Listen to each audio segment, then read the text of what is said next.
If you're wondering whether you're doing enough creative testing, you are probably not testing enough. And I'd like to show you why you should be super active with testing different types of creatives.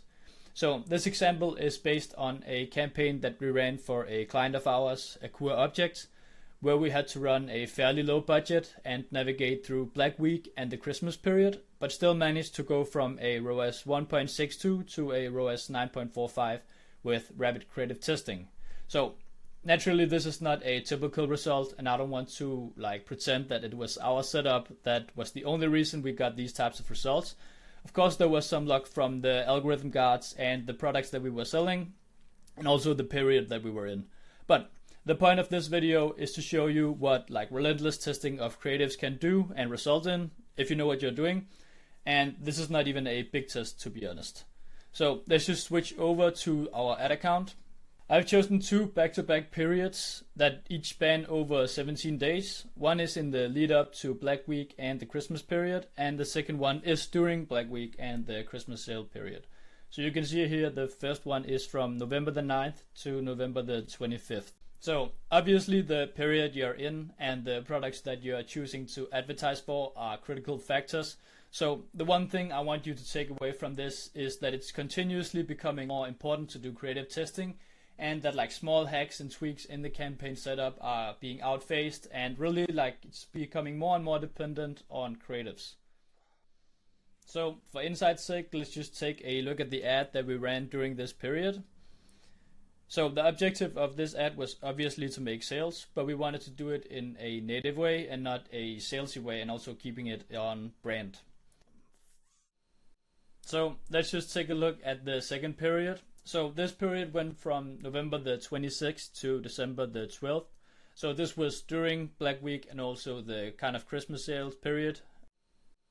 So the main point here, and some factors to take account for, is that the old ad, or the control variable, did actually see a bump up in performance, but as you could also see, we managed to test our way to some ads that did perform way better.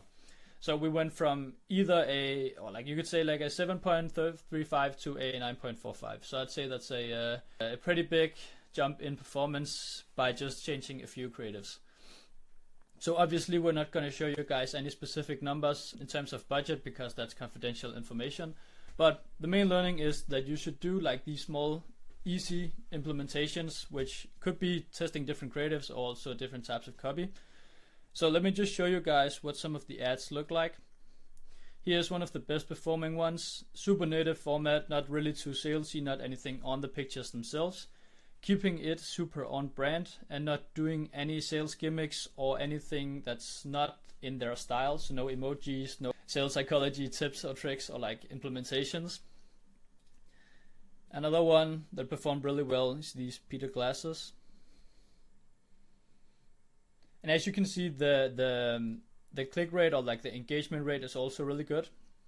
So if you do testing, you could, if you're not getting any purchases, obviously you can also test for a click-through rate, because obviously that in the end is also going to have something to say when it comes to sales. But that's actually all for the creatives themselves. So it's no longer 2015. It's been a while since you could just post anything and get easy sales. The algorithm can't really save bad creatives, but great creatives can actually save a decent setup or an average kind of campaign. So think of testing it's not just about finding winners, but it's also about learning what doesn't work too. And if you're relying on 2 to 3 safe ads and waiting for magic, you are probably leaving a lot of performance and money on the table. Okay, that's all for this short video. If you want to do anything paid, or you want to scale your company, feel free to hit me up. If not, have a great day, and I'll see you soon. Bye.